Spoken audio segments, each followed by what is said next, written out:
අධ්‍යයන පොදු සහතික පත්‍ර සාමාන්‍ය පෙළ විභාගයට වැදගත් වන ඉතිහාසය විෂයේ 11 ශ්‍රේණියේ දෙවනි පාඩමේ පළවෙනි කොටසට දැන් අපි යමු.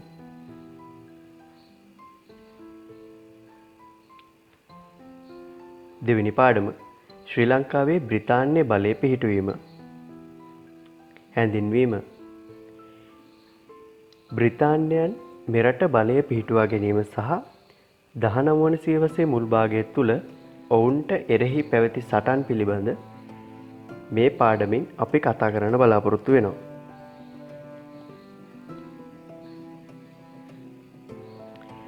බ්‍රිතාන්‍යයන් ආසියාවට පැමිණීම. පෘතුගීසීන් හා ලන්දේසීන් ආසියාවේ වෙළඳ කටයුතු වලින් විශාල වශයෙන් ලාභ ලබනවා දුටු ඉංග්‍රීසීන්ද ආසියාව කෙරෙහි තමන්ගේ අවධානය යොමු කළා. ඉංග්‍රීසි ව්‍යාපාරිකයන් පිරිසක් විසින් පිහිටුවන ලද පෙරදිග ඉන්දීය වෙළඳ සමාගමට පළවන එලිසබෙත් රැජින විසින් ආසියාවේ වෙළඳ කටයුතු වලට අවසර දෙන රාජකීය බලපත්‍රයක් වර්ෂ 1600 දෙසැම්බර් මාසයේ ප්‍රදානය කළා. එම වෙළඳ සමාගමේ පළමු නැව් කණ්ඩායම සුමාත්‍රා දූපත් ප්‍රදේශයට ගිහිල්ලා එහි වෙළඳ කටයුතු ආරම්භ කළා. ඊට පසුව විලියම් හොකින්ස් යටතේ තවත් නැව් කණ්ඩායමක් ඉන්දියාවට පැමිණිලා එවකට ඉන්දියාවේ මූගල් අධිරාජ්‍යය වුණ ජිහන්ගීර් සමග වෙළඳ කටයුතු පිළිබඳ සාකච්ඡාවක් පැවැත්වුවා. ඉංග්‍රීසීන් ආසියාවට පැමිණි මුල් කාලේ අග්නිදිග ආසියාතික ප්‍රදේශවල තම වෙළඳ සබඳතා තර කර ගැනීමට උත්සාහ කළත් ලන්දේසීන් සමග ඇති කරගත් ගැටුම් නිසා ඉංග්‍රීසීන් ඉන්දියාව කෙරෙහි තමන්ගේ අවධානය යොමු කළා. වසර 10ක් තුල ඉංග්‍රීසීන් ඉන්දියාවේ මදුරාසිය, බොම්බාය සහ කල්කටාව ඇතුළු ප්‍රදේශ කිහිපයක් වෙළඳ මධ්‍යස්ථාන කරගත්තා. වර්ෂ 1664 ඉඳලා ප්‍රංශවරු ඉන්දියාවේ පොන්ඩිචෙල්ලි, කාරිකාල් සහ චන්ද්‍රනගර වැනි ස්ථානවල වෙළඳ නගර පිහිටුවා ගත්තා. මේ හේතු නිසා ඉන්දියාවේ වෙළඳ බලය ගොඩනගා ගන්න ඉංග්‍රීසීන් සහ ප්‍රංශවරු අතර දේශපාලන ගැටුමක් ආරම්භ වුණා. ශ්‍රී ලංකාව කෙරෙහි බ්‍රිතාන්‍යයන්ගේ අවධානය යොමු වීම. ඉංග්‍රීසීන් ඉන්දියාවට පැමිණිලා ශතවර්ෂයකට වැඩි කාලයක් ගත වනකම් ලංකාව කෙරෙහි අවධානයක් යොමු කළේ නැහැ. අපි බලමු ඉංග්‍රීසීන් ලංකාව කෙරෙහි අවධානය යොමු කිරීමට හේතු.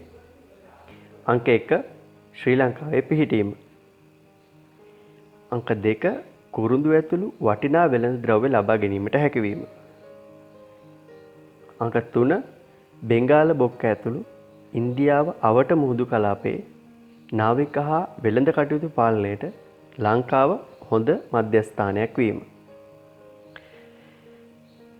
ත්‍රිකුණාමල වරාය කෙරෙහි ඉංග්‍රීසීන්ගේ සැලකිල්ල යොමු වීමට බලපෑ හේතු. අංක 1 ත්‍රිකුණාමල වරාය බෙන්ගාල බොක්කට මුහුණලා පිහිටීම. අංක 2 ඉන්දියාවේ නැගෙනහිර වෙරළේ ඉංග්‍රීසි නාවික බලය රැක ගැනීමට එම වරායේ පිහිටීම වැදගත් වීම. අංක 3 ඊසාන දිග මෝසම් සුළං කාලේ නැව් ආරක්ෂා කර ගැනීමට ත්‍රිකුණාමල වරාය යොදාගත හැකි වීම.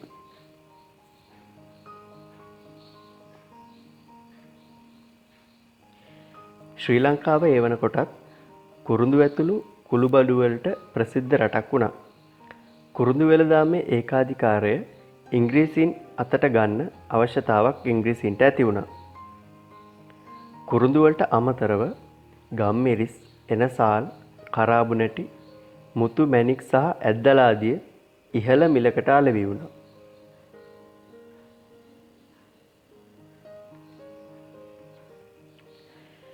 ඉංග්‍රීසීන් හා උඩරට රාජ්‍ය අතර සබඳතා. ලන්දේසීන් මෙරටින් පළවා හරින්න කීර්තිශ්‍රී රාජසිංහ රජතුමා ඉංග්‍රීසීන්ට මෙන්ම ප්‍රංශ ජාතිකින්ටත් ආරාධනා කළා. ඉංග්‍රීසි දූතයින් උඩරටට එන්න පසුබිම සැකසුනේ එහි ප්‍රතිඵලයක් විදිහට. ඒ අනුව වර්ෂ 1762 දී ජෝන් පයිබස්, වර්ෂ 1782 දී හියු බොයිඩ්, වර්ෂ 1795 දී රොබර්ට් ඇන්ඩ්‍රු උඩරටට පැමිණියා. ජෝන් පයිබස් උඩරටට පැමිණෙන කාලේ කීර්තිශ්‍රී රාජසිංහ රජතුමා උඩරට පාලකයා වුණා. අනෙක් ඉංග්‍රීසි දූත ගමන් දෙකේදීම සිදු වුණේ රාජාධි රාජසිංහ රජුගේ කාලයේදී. වර්ෂ 1795 අගෝස්තු මාසයේදී ලන්දේසීන් සතු ත්‍රිකුණාමල වරාය ඉංග්‍රීසි හමුදාව විසින් අත්පත් කරගත්තා. බ්‍රිතාන්‍ය බලය පිහිටුවීම. ශ්‍රී ලංකාව බ්‍රිතාන්‍ය යටත් විජිතයක් බවට පත්කර ගැනීමේදී කැපී පෙනෙන අවස්ථා 3ක් දකින්න පුළුවන්. අංක 1 1796 දී ඉංග්‍රීසි පෙරදිග ඉන්දියා වෙළඳ සමාගම දිවයිනේ මුහුදුබඩ ප්‍රදේශවල බලය පිහිටුවීම. අංක 2 වර්ෂ 1802 දී එතෙක් ඉංග්‍රීසි පෙරදිග ඉන්දියා වෙළඳ සමාගම යටතේ පාලනය වුණ මුහුදුබඩ ප්‍රදේශ බ්‍රිතාන්‍ය කිරීටයේ යටත් විජිතයක් බවට පත්වීම. අංක 3 වර්ෂ 1815 දී උඩරට රාජධානිය ඉංග්‍රීසීන් යටත් කර ගැනීම.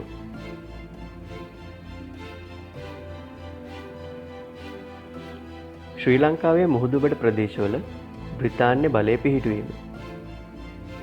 වර්ෂ 1794 දී ප්‍රංශ හමුදාව ඕලන්දය ආක්‍රමණය කළා.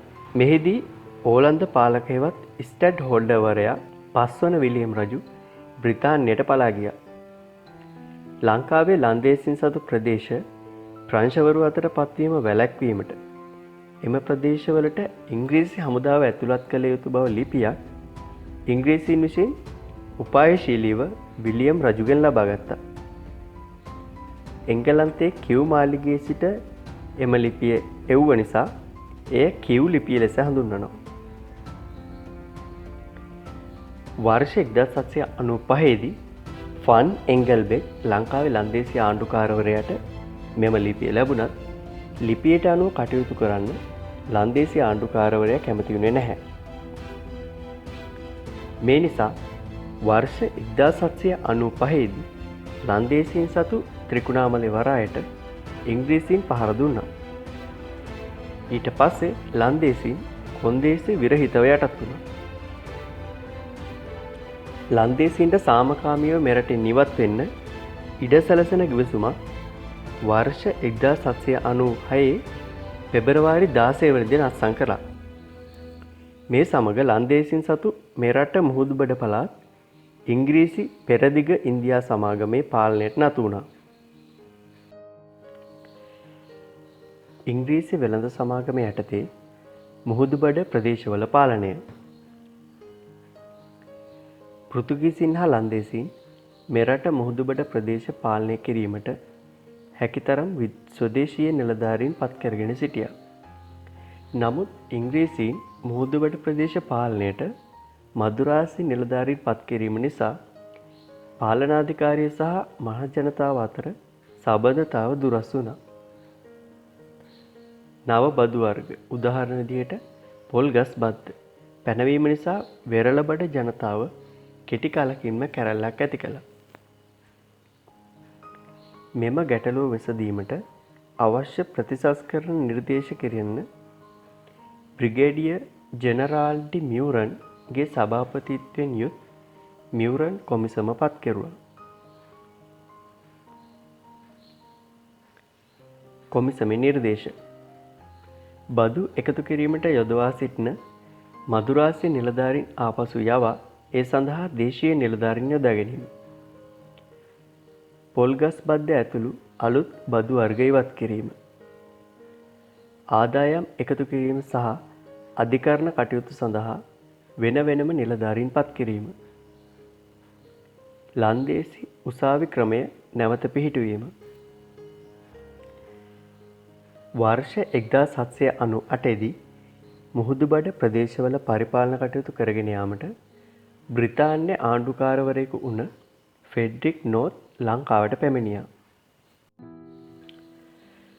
ද්විත්ව පාලනය. ෆෙඩ්රික් නෝත් ආණ්ඩුකාරවරයට මේ ද්විත්ව පාලන ක්‍රමයට අනුව තමයි ලංකාවේ වෙරළබඩ ප්‍රදේශ පාලනය කරන්න සිද්ධ වුණේ. ද්විත්ව පාලනය කියලා කියන්නේ ආණ්ඩුකාරවරයා බ්‍රිතාන්‍ය කිරීටයට වගකිව යුතුයි. ඒ වගේම වෙළඳ සමාගමේ අධ්‍යක්ෂක මණ්ඩලයේ උපදෙස් පිළිපැදිය යුතුයි. ද්විත්ව පාලනයට මෙරට නිලධාරීන්ගේ සහාය නොලැබීම නිසා වර්ෂ 1798 ඉඳලා 1802 කාලවකවානුව දක්වා පැවති මෙම ක්‍රමය අවසන් වුණා. මෙරට මුහුදුබඩ ප්‍රදේශ බ්‍රිතාන්‍ය කිරීටයේ යටත් විජිතයා බවට පත් කෙරුණා.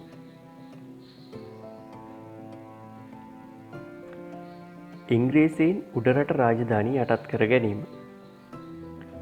වර්ෂ 1800 දී සෙන්පති මැක්ඩෝවල්ගේ නායකත්වයෙන් උඩරටට දූත පිරිසක් යැවීමට නෝත් ආණ්ඩුකාරවරයා කටයුතු කළා. නමුත් එම දූත ගමනේ සාර්ථක ප්‍රතිඵල අත්වුණේ නැහැ.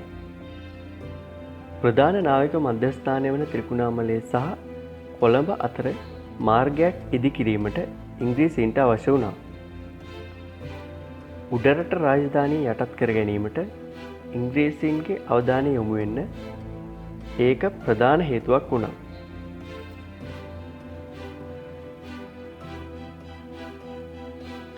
එක්දාස් 803 ආක්‍රමණය. මැක්ඩෝවල්ගේ දූත ගමනින් අපේක්ෂිත ප්‍රතිඵල නොලැබුණු නිසා නෝත් ආණ්ඩුකාරවරයා උඩරට ආක්‍රමණය කරන්න තීරණය කළා. මැක්ඩෝවල්ගේ නායකත්වයෙන් යුත් වර්ෂ 1803 පෙබරවාරි 21 වන දින ඉංග්‍රීසි හමුදාව මහනුවර නගරයට ඇතුල් වුණා. ශ්‍රී වික්‍රම රාජසිංහ රජතුමා සහ නගරවැසියෝ ආරක්ෂක උපායක් වශයෙන් නගරය අතහැර සංවිධානය වුණා. ඉංග්‍රීසීන් විසින් මුත්තුසාමි නම් කුමාරයෙක් රජු ලෙස ප්‍රකාශයට පත් කරත් රටවැසියෝ ශ්‍රී වික්‍රම රාජසිංහ රජු වටා එකතු වෙමින් සටනට සූදානම් වුණා. වැසි සමය පැමිණීම ඉංග්‍රීසි හමුදාව අතර ලෙඩ රෝග පැතිරීම සහ උඩරටට තිබූ සැපයුම් මාර්ග උඩරට වැසියන් විසින් අවහිර කිරීම නිසා ආහාර හිඟවීම සහ කොළඹ සමග සංනිවේදන කටයුතු දුර්වල වීම නිසා ඉංග්‍රීසීන්ට අනපේක්ෂිත තත්ත්වයකට මුහුණ දෙන්න සිදු වුණා. උපායශීලීව එල්ල වුණ ප්‍රහාර නිසා ඉංග්‍රීසි හමුදාවට දැවැන්ත පරාජයක් අත් වුණා. තම හමුදාව පරාජය වීමට ප්‍රධාන හේතුව උඩරට රාජ්‍ය පිළිබඳ නිවැරදි අවබෝධයක් නොතිබූ නිසා බව තේරුම්ගත් නෝත් ආණ්ඩුකාරවරයා වර්ෂ 1803 ආක්‍රමණයෙන් පස්සේ උඩරට ආක්‍රමණයට උපායශීලී ප්‍රතිපත්තියක් අනුගමනය කළා. 1815 උඩරට ආක්‍රමණය. වර්ෂ 1805 දී නෝත් ආණ්ඩුකාරවරයාගේ පාලන කාලය නිමවීම නිසා තෝමස් මේට්ලන් ආණ්ඩුකාරවරයා මෙරට ඉංග්‍රීසි ආණ්ඩුකාරවරයා විදිහට පත් වුණා. උඩරට රාජධානිය පිළිබඳ හොඳින් අධ්‍යයනය කිරීමට ඔහු ජෝන් ඩොයිලි නම් සිවිල් පුද්ගලයෙක් යොදාගත්තා. ඩොයිලි ලංකාවට ඇවිල්ලා ලංකාවේ දේශීය සංස්කෘතිය, සිංහල භාෂාව සහ දේශීය සිරිත් විරිත් පිළිබඳ මනා දැනුමක් ලබා ගත්තා. ඩොයිලි උඩරට රදල ප්‍රභූන් සමග සබඳතා පවත්වලා ඔවුන්ව ඉංග්‍රීසීන්ට පක්ෂපාතී කරගන්න කැපවීමෙන් ක්‍රියා කළා. ඒ වගේම වෙළෙන්දන්, ශාස්ත්‍රකරුවන් වගේ විවිධ වෙස්ගත් පුද්ගලයන් උඩරටට යවලා රාජධානියේ අභ්‍යන්තර කටයුතු ගැන තොරතුරු එක්රැස් කරගත්තා. උඩරට යටත් කර ගැනීමේ ඉදිරි පියවර තබන ලද්දේ මේට්ලන්ඩ් ආණ්ඩුකාරවරයට පසුව ආණ්ඩුකාර තනතුරට පැමිණි රොබර්ට් බවුන්ඩ්‍රික් විසින්. උඩරට රාජ්‍ය ඉංග්‍රීසීන්ට යටත් කරගන්න උඩරට රාජධානියේ ගැටලුත් හේතු වුණා. ශ්‍රී වික්‍රම රාජසිංහ රජතුමා අවසන් මහාධිකාරම්වරු දෙදෙනා ඒ කියන්නේ පිළිමතලාවේ මහාධිකාරම් සහ ඇහැලේපොළ මහාධිකාරම් සමග ගැටුම් ඇති කරගෙන තිබුණා. උඩරට ප්‍රභූපන්තියේ රජුට සහාය දැක්වීමක් තිබුණේ නැහැ. ඒ වගේම රජු භික්ෂු ඝාතන කිහිපයක් සිදු කිරීම නිසා භික්ෂූන් වහන්සේලාගේ සහායත් රජුට හිමි වුණේ නැහැ. ඇහැලේපොළ පවුලට ක්‍රූර වද හිංසා පැමිණවීම නිසා මහජනතාවත් රජු කෙරෙහි කලකිරී සිටියා. මේ අවස්ථාවෙන් උපරිම ප්‍රයෝජනගත් ඉංග්‍රීසීන් වර්ෂ 1815 ජනවාරි මාස උඩරට ආක්‍රමණය කළා. මහනුවර නගරය අතහැර මැද මහනුවර ප්‍රදේශයේ සැඟවිලා සිටිය ශ්‍රී වික්‍රම රාජසිංහ රජුව උඩරට වැසියන් විසින්ම ඉංග්‍රීසීන්ට අල්ලා දුන්නා. උඩරට ආක්‍රමණයට රදළ ප්‍රධානීන් ඉංග්‍රීසි හමුදාවට සහාය වීම නිසා උඩරට රදළ ප්‍රධානීන් සමග කිවිසුමක් අත්සන් කිරීමට ඉංග්‍රීසීන් කටයුතු කළා. උඩරට කිවිසුම වර්ෂ 1815 මාර්තු 2 වන දින මගුල්මඩුවේදී ඉංග්‍රීසි ආණ්ඩුව වෙනුවෙන් රොබර්ට් බ්‍රවුන්රි ආණ්ඩුකාරවරයා සහ උඩරට වැසියන් වෙනුවෙන් රදළ ප්‍රධානීන් අතර උඩරට රාජධානිය යටත් වීම සම්බන්ධ ගිවිසුම උඩරට ගිවිසුම විදියට හඳුන්වනවා.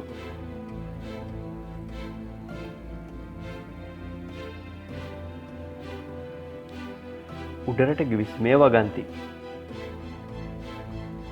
මුල් වගන්ති 3 ශ්‍රී වික්‍රම රාජසිංහ රජුට සහ ඔහුගේ ඥාතීන්ට උඩරට සිංහාසනයට තිබූ සියලු අයිතිවාසිකම් අහෝසි කරන කරුණු ඇතුළත් වුණා.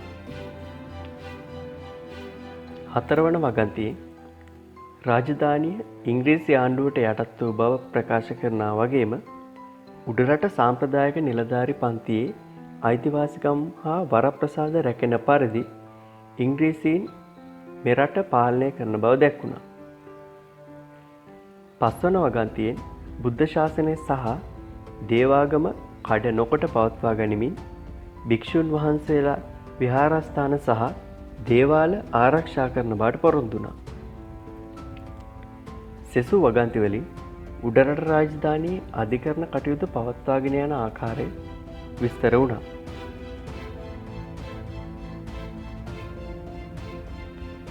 උඩරට ගිවිසුම අත්සන් කිරීමෙන් පසුව වසර 2000කට වැඩි කාලයක් සුරක්ෂිතව පැවති ශ්‍රී ලංකාව විදේශ ආධිපත්‍යයට යටත් රටක් බවට පත් වුණා.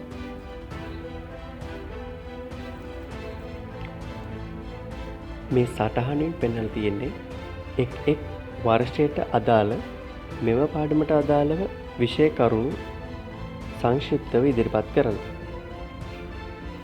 ඒ අනුව 1600 දී පෙරදිග ඉන්දිය වෙළඳ සමාගමට රාජකීය බලපත්‍රයක් ලබා දීම, 1664 දී ප්‍රංශවරු ඉන්දියාවේ වෙළඳ නගර පිහිටුවා ගැනීම, වර්ෂ 1762 දී ජෝන් ෆයිබර්ස් උඩරටට පැමිණීම, වර්ෂ 1782 දී හියු බොයිඩ් උඩරටට පැමිණීම, වර්ෂ 1794 දී ප්‍රංශ හමුදාව ඔලන්ද ආක්‍රමණය, වර්ෂ 1795 දී රොබර්ට් ඇන්ඩ්‍රු උඩරටට පැමිණීම, ඒ වගේම ත්‍රිකුණාමල වරාය ඉංග්‍රීසීන් අත්පත් කර ගැනීම, වර්ෂ 1796 දී ඉංග්‍රීසි පෙරදිග ඉන්දියා වෙළඳ සමාගම ලංකාවේ මුහුදුබඩ ප්‍රදේශවල බලය පිහිටුවීම, වර්ෂ 1798 දී ෆෙඩරික් නෝත් ලංකාවට පැමිණීම, වර්ෂ 1800 දී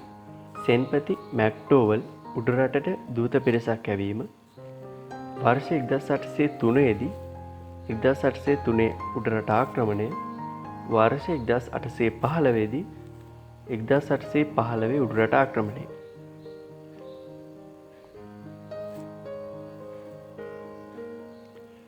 දෙවනි පාඩමේ දෙවනි කොටසින් ළඟදීම හමු යමු.